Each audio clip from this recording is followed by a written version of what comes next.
שהגיע ראש השנה. לא? בטוח? לא, אל תבלבלו אותי עכשיו. אל תגידו לי לא, אתם סתם... לא, מה לא? ליל הסדר. מי חושב שהאומנית הנחמדה צודקת והיום ערב ליל הסדר? שיגיד אני. יש ילדים שיגידו אני על כל דבר. יום העצמאות, בסדר? מוכנים?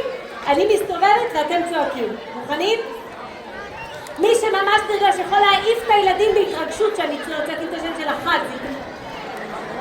אחת,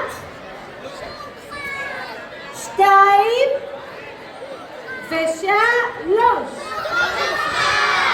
חנוכה, איזה יופי. לא?